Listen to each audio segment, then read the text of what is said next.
양무리의 본. 예. 오늘 또 우리 반주자가 없어서 우리 다윈 청년이 또 귀하게 섬겨주신 독감 가운데 있는데 그렇게도 아픈 가운데 왔습니다. 우리 빨리 회복될 수 있도록 격려의 박수 한번 부탁드리도록 하겠습니다. 네. 이 말씀은 우리가 새벽에도 많이 나눴던 말씀이고 또 금요 기도회를 통해서도 나눴던 말씀이기도 합니다.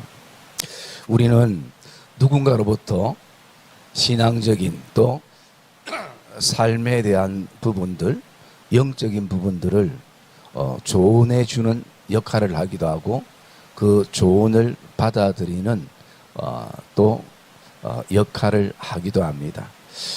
그러고 보면 우리에게는 또 영원한 리더자도 없고 또 영원한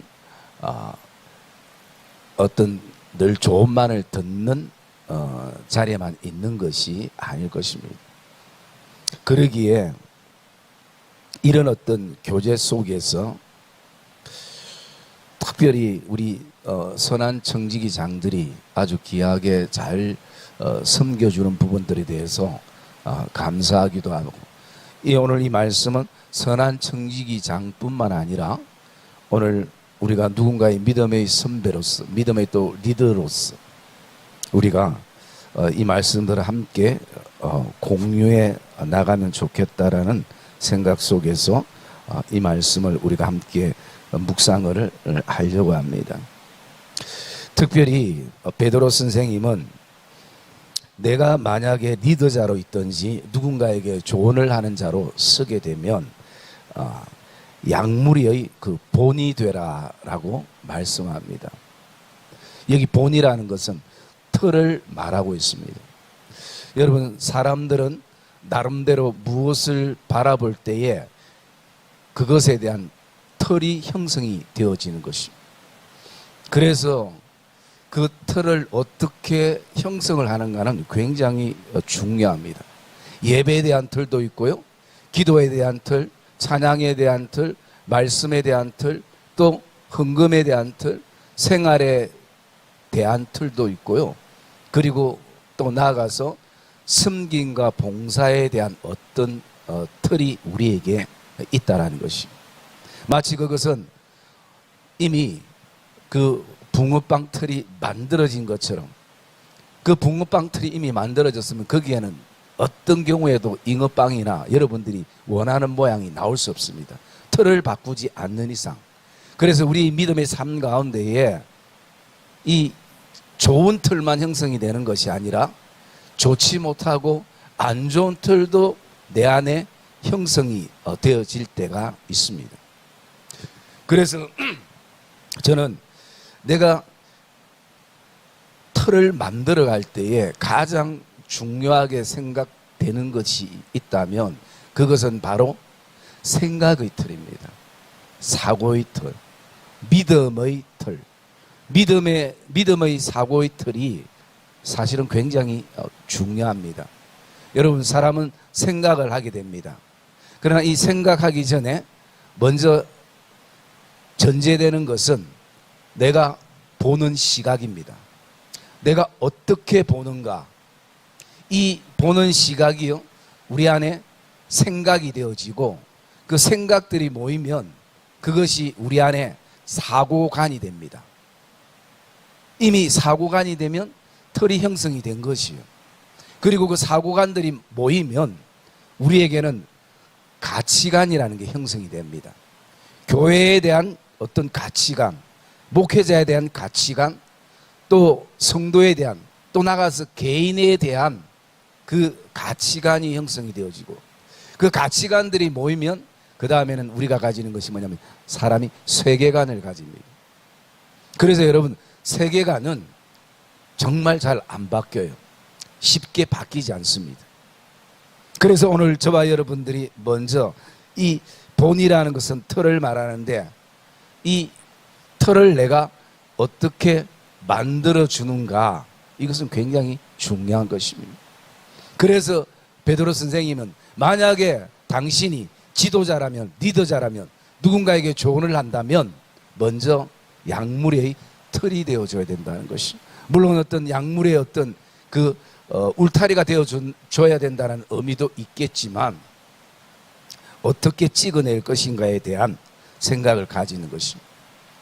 여러분, 양들은 신기한 것이 양들이 항상 이렇게 줄을 서서 이렇게 목자를 따르잖아요. 목자를 따를 때에 뭐 앞에 장애물이 있어서 목자가 뛰어넘으면 따라오던 양도 그렇게 폴짝 뛰어넘어요. 그 다음 양도 똑같이 뛰어넘어요. 그래서 목자가 시간 걸릴 것 같아서 그 장애물을 치웠어요. 그러면 그대로 통과하면 되는데 앞에 본 게 있기 때문에 또 그 뒤에 양, 저렇게 뛰는구나. 안 뛰어도 될 것을 또 볼짝 뛰어요. 그러니까 또 뒤따라오는 양도 뛰어야 되는 순간이구나. 뛴다는 것이. 여러분, 이게 우리에게 무엇을 의미하는가를 우리가 먼저 잘 생각해 봐야 되고요. 그리고 우리가 교회를 섬겨 나갈 때에 모든 성도들을 바라볼 때 우리는 어떤 시각을 가져야 되는가. 먼저 시각의 변화가 중요한데요. 그것은 2절에 있는 것처럼 하나님의 양무리를 치대라고 말씀합니다. 여러분, 오늘 양은 내 양이 아니에요. 저도 여러분들을 말씀으로 섬기지만 한 번도 내 양 만들고 싶어 한 적도 없고 또 내 양을 만들기 위해서 내 편 만들기 위해서 노력한 적도 없어요. 왜? 이미 여러분들은, 저와 여러분들의 출생과 태생은 이미 하나님의 양이라는 것이. 하나님의 양이기 때문에 오늘 내가 그 양을 내 마음대로 할 수가 없다라는 것이. 왜? 항상 오늘도 저 양은 내가 지금 관리를 하고 내가 섬기지만 이 양은 하나님의 양이란, 내가 주인이 아님을 우리가 먼저 가슴에 품을 수 있어야 되는 것이. 그러면 더 나아가서 오늘 내가 언젠가는 누군가의 리더자가 되고 누군가의 조언을 하는, 또 지금도 그렇게 하고 있다면 무엇에 대한 약물의 본이 되어야 될까? 오늘 우리가 그것을 좀 묵상을 하려고 합니다. 여러분, 첫째 우리가 약물의 본이 되어야 되는 것은요, 그 5절에 있는 것처럼 겸손이 본이 되어야 되는 것이. 여러분, 5절 말씀 우리 한번 읽어볼까요? 5절 말씀 시작.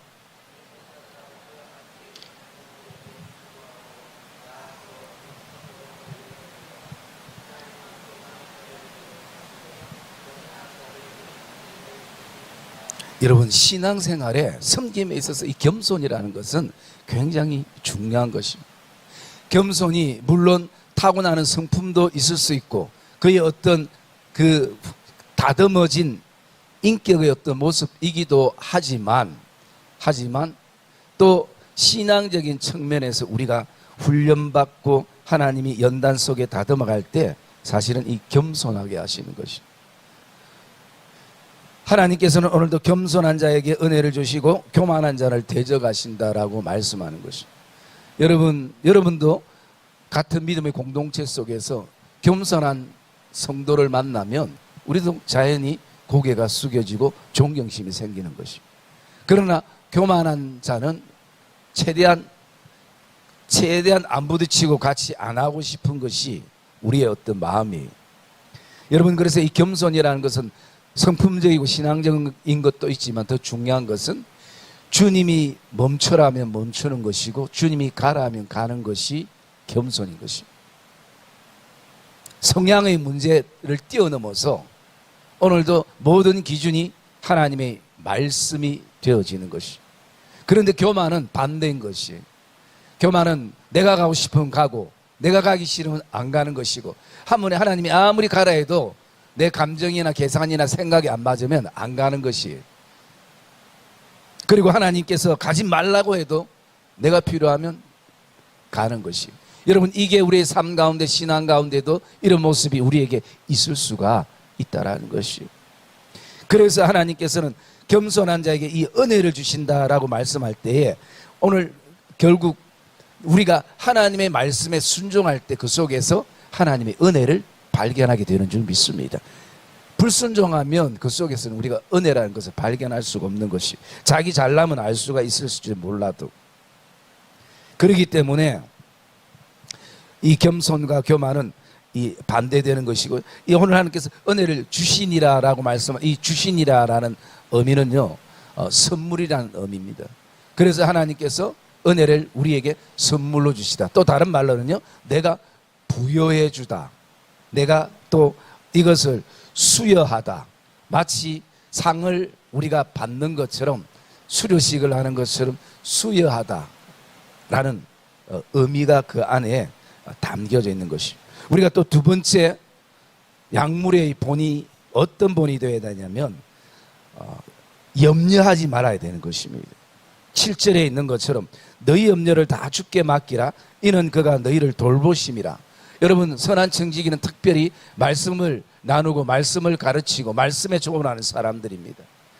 그러면서 여러분들이 앉아가지고 있을 때에 계속 염려되는 일, 걱정되는 일, 또 힘든 일, 이런 일들 얘기하면요, 그 모임이 자꾸 처지는 것이에요. 이거는 단지 육적으로만 처지는 것이 아니라 사람이 영적으로도 처지는 것이에요. 그리고 그렇게 실컷 염려되는 것들, 고민되는 것들, 늘 걱정되는 것들, 그것만 계속 얘기하다가 그 다음에 말씀 나누면 무슨 의미가 있습니까? 그래서 내가 누군가의 리더가 되면 염려가 없는 사람이 어디 있습니까? 걱정이 없는 사람이 어디 있습니까? 그러나 그것을 주께 맡길 수 있도록 자꾸 훈련을 해나가야 된다는 것이, 오늘 7절에 그렇게 말하잖아요. 너희 염려를 다 주께 맡기라. 이는 그가 너희를 돌보심이라. 오늘도 맡길 때 하나님이 책임지는 것을 우리가 알아야 되는 것이, 그렇기 때문에 내가 염려가 되고 힘든 일이 있고, 여러분 우리 고민 얼마나 많습니까? 남편 때문에, 또 자녀 때문에, 또 하나님이 주신 직장과 일터와 가게 때문에, 하나님은 은혜로 주시고 선물로 주셨는데 우리는 그것이 항상 또 짐덩어리가 되고 고민이 될 때가 있는 것이, 여러분 염려를 맡길 때 선물이 선물로 느껴지는 줄 믿습니다. 그 시간들이 있어야 되는 것이, 하나님의 돌보심을 우리가 깨닫고 알 수 있는 것. 그래서 약물의 본 두 번 길자를 오늘도 찾는다라고 말씀합니다. 여러분, 이 마귀의 뜻은요, 회방자라는 뜻입니다. 어쨌든 하나님을 가까이 하지 못하도록 해방하는 그 짓을 하는 것이 마귀고 사단의 역할인 것이에요. 그래서 어쨌든 공동체가 깨어질 수 있으면 사단은 무엇이든지 하는 것이, 어쨌든 서로가 미워할 수 있다면, 서로가 욕할 수 있다면 어쨌든 해방해서 허틀어 놓는 것이. 그런데 여러분, 성령의 역사는 어떻습니까? 깨어진 것도 하나 되게 하시고, 또 미움 속에 사랑을 넣어줘서 서로 이해하고 사랑하고 품게 하시는 것. 그렇기 때문에 오늘 우리가 이 사단의 해방에서 자유하고, 또 그것이 우리가 알게 하기 위해서는요, 깨어 있어야 되는 것이, 지도자들은 깨어 있어야 되는 것이. 여러분, 이 근신이라는 것, 우리가 새벽기도 묵상했지만 이런 의미입니다. 술 취하지 않았다. 또 다른 말로 말하면요, 정신을 차리고 있다. 지금 이 근신한다라는 것은 상태를 말하고 있습니다.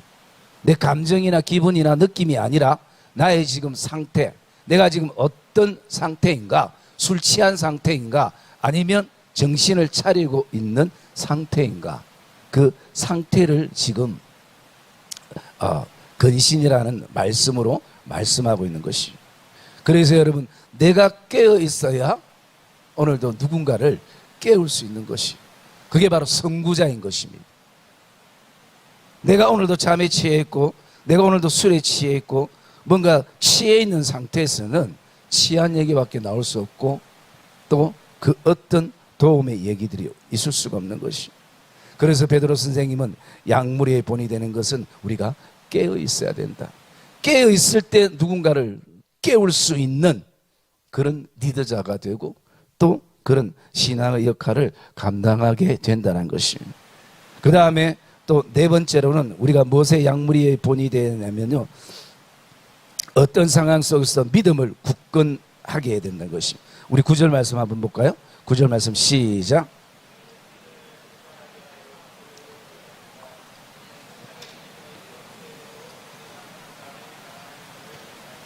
예, 여러분, 오늘 여러분들의 섬김은, 헌신은 서로에 대해서 믿음을 굳게 하는 것입니다.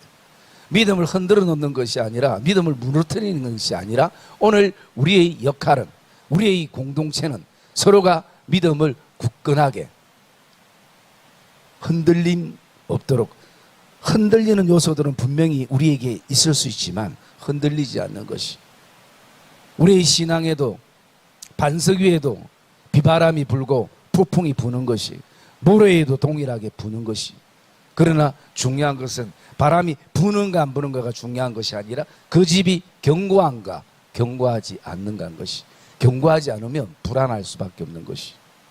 그래서 여러분, 시험 받는 사람은 늘 시험 받을 때가 있고, 또 그 시험을 이기는 사람들은 또 이길 수 있는 것이, 여러분 모든 사람들이 대부분 다 고난 속에 우리가 오늘도 살아갑니다. 그런데 그 고난 속에서도 주의 뜻을 찾고 믿음이 흔들리지 않고 견고한, 여러분 저도 그런 분들을 많이 봐서 우리 교회 안에도 우리 성도들 안에도 있고요. 야, 저 정도면 진짜 믿음이고 뭐고 막 하나님 원망만하지 않겠나, 저걸 이길 수 있겠나, 그런 어떤 목회자로서 걱정되는 마음이 있는데요, 보면은 그게 아니라 도리어 이것을 믿음으로, 또 이것을 은혜로 성화시킬 때요, 제가 그분들에게 어떤 조언을 하겠습니까? 도로 배우는 것이, 목사라도 배우는 것이. 여러분, 목사가 배울 수 있는 대상이 어디에 있습니까? 항상 이 삶이 좁은 반경, 제가 만나는 사람들 다 목사고 또 다 교회에 연관된 어떤 맥락인데, 그런데도 제가 성도들의 삶을 통해서 도전을 받고 또 배우게 되고 깨닫게 되는 것이. 그래서 여러분, 오늘 저와 여러분들이 하나님이 리더자로 세웠다면 우리는 믿음의 흔들림 없는 믿음의 굳건함이 우리에게는 있어야 되는 것입니다. 그리고 마지막 하나로, 다섯 번째로는요, 모든 것을 은혜로 해석하는 시각이 우리에게 필요합니다. 우리 10절 말씀, 중요한 말씀 우리 한번 읽어볼까요? 10절 말씀 시작.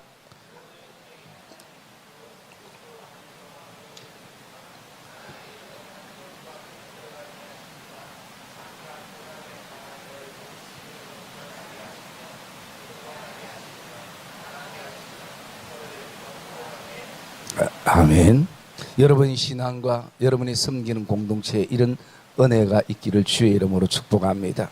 그래서 여러분, 우리는 오늘도 모든 것을 은혜로 해석하는 이 시각이 공동체에는 필요한 것이.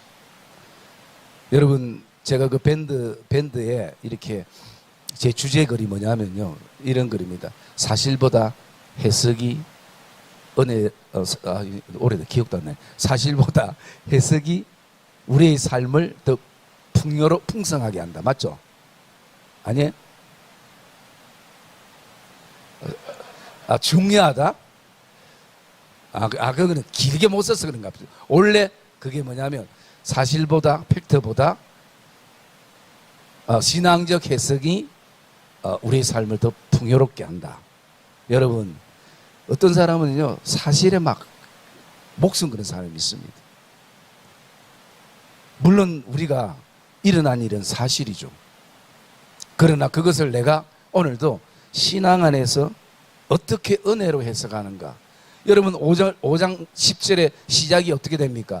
모든 은혜의 하나님인 것이. 그래서 여러분, 오늘도 저와 여러분들이 이 모든 것을 은혜로 해석하는 이런 어떤 훈련들이 되어지면요, 우리 안에 믿음적 사고가 형성이 됩니다. 믿음적 사고는 태어나면서 가지는 것이 아니에요.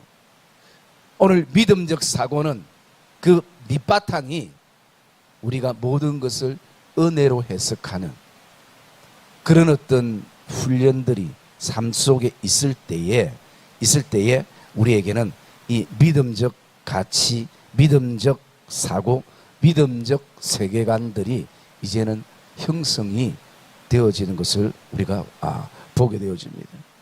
그래서 그 하나님이 우리를 온전하게 하시고 굳건하게 하시고 강하게 하시고 틀을 견고하게 하시라. 왜? 그분은 우리의 모든 은혜의 하나님이시기 때문인 것입니다. 여러분 지금 베드로가 굉장히 아주 고생도 없고 고난도 없고 고통도 없고 아픔도 없고 막 모든 것이 천국일 때 지금 이렇게 고백하는 것이 아니라 지금 베드로전서의 이 시작은요, 성도들이 핍박 때문에 또 박해 때문에 또 개인적인 고난 때문에 계속 인생의 눈물을 흘리고 교회의 어려움이 있고 기도의 제목들이 있는 그런 가운데에 사실은 모든 은혜의 하나님이 성도들에게 피부로 와닿겠습니까? 안 와닿지만 그것이 성도들을 향한 하나님의 마음이고 성도들을 향한 하나님의 계획인 것이. 그래서 우리가 모든 것을 은혜로 해석하면요, 반드시 우리 안에는 그 바울이 고백했던 것처럼 로마서 8장에 있는 것처럼 하나님께서 그 뜻대로 부르심을 입은 자들에게는 모든 것이 합력하여 선을 이룬다는 것이. 여러분 가장 어리석은 신앙은요, 인생의 신앙의 그 퍼즐 하나 잡고 그게 전부인 것처럼 매달리는 것, 그것이 미련하고 어리석은 것이. 여러분 퍼즐은 뭐가 중요합니까? 다 맞춰야 되는 것이. 맞추기 위해서 그 모양이 이상하게 생긴 것도 있는 것이고 큰 것도 있는 것이고 작은 것도 있는 것이. 그런데 오늘 우리의 인생에 오늘도 그 퍼즐 하나가 내 삶을 다 좌우하고 전부인 것처럼 하면요, 그것을 크게 보지 못하는 것이. 여러분 그래서 우리 교회에 뭐 어떤 일들이 일어나도 그거 가지고 호들갑을 떨거나 뭐 그거 가지고 막 난리 난 것처럼 그렇게 할 필요성도 없는 것이. 그래서 여러분 그게 우리에게 훈련되어져야 되고요. 그리고 또 우리가 이렇게 또 생각하면요, 또 이제 저한테 성도들이 참 어렵게 얘기할 때가, 쉽게 제가 또 쉬운 사람은 아니잖아요.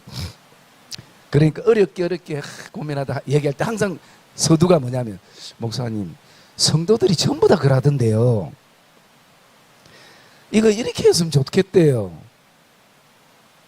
그럼 내가 이해하지만 제 마음속에 성도들이 전부 다 진짜 전부 그럴까? 차라리 그러지 말고 솔직히 목사님 저는 개인적으로 이거 이렇게 생각합니다 하면 그게 사실은 좀 더 정확한 표현이에요. 성도 한두 명 얘기하는 것이 전 우리 교인 정교인이 얘기하는 것처럼 본인이 목사님 성도들이 다 이거 이렇게 얘기합니다, 제가 사실 별로 안 믿고 싶어요. 응? 어쨌든 그래야 뭐 좀 명분이 있을 것 같은데, 여러분 오늘도 저와 여러분들은 나의 개인적인 삶이나 우리 공동체나 가정이나 오늘 그 속에서 모든 은혜의 하나님을 저와 여러분들이 가슴에 품는 그런 리더자, 그런 지도자, 그런 기도자가 되기를 주의 이름으로 축복합니다. 곧 그 고난 속에서 하나님께서 우리를 온전하게 하시기 위해서, 굳건하게 하시기 위해서, 강하게 하기 위해서 하나님께서 그 틀을 더 견고하게 하기 위해서 오늘도 때로는 하나님께서 그런 인생의 고난과 핍박과 환난과 어려움들을 허락하시는 것이. 여러분 그게 있기 때문에 여러분 기도하지 않습니까? 아마 오늘도 룰랄랄 하면 우리의 신앙이 피곤하고 뭐 하고 있기 때문에 다 집에서 아마 주무시고 그냥 요즘 연속극 뭔지는 모르겠지만 저는 연속극을 안 보니까 뭐 연속극 보면서 자꾸 사모님 없지? 사모님은 자꾸 내보면 뭐 폭삭 망해순가 뭐 폭삭 뭐 제 쏘가순가 뭐 그거 참 의미 있다고 보라고 하던데, 여러분 그런 어떤 시간들 속에서 우리 하나님은 오늘도 지금도 하나님이 일하시면서 우리가 그것을 이길 수 있는 힘을 주시고 또 견딜 수 있는 하나님은 힘을 주시고, 여러분 하나님의 은혜가 있기 때문에 우리가 견디는 것이 또 이겨내는 것이. 그래서 한편의 마음속에는 눈물이 나고 억울하고 고통스럽고 힘들고 그렇게 해도 또 한편을 바라보면 또 이것 때문에 기도하면서 하나님께서 위로하시고 또 하나님께서 격려하시고, 이것을 속에서 우리가 어떻게 온전하게 되고 굳건하게 되고 강하게 되고 또 틀을 견고하게 되는 그런 시간들이 되어지는 것입니다. 여러분 그래서 오늘도 저와 여러분들이 또 누군가의 그 본이 되기 위해서는 오늘 모든 것을 저와 여러분들이 은혜로 해석하는 그런 복된 믿음의 걸음들이 되시고 신앙의 걸음들이 되시고 또 하나님의 기뻐하는 복된 공동체가 되어지기를 주님의 이름으로 축복합니다.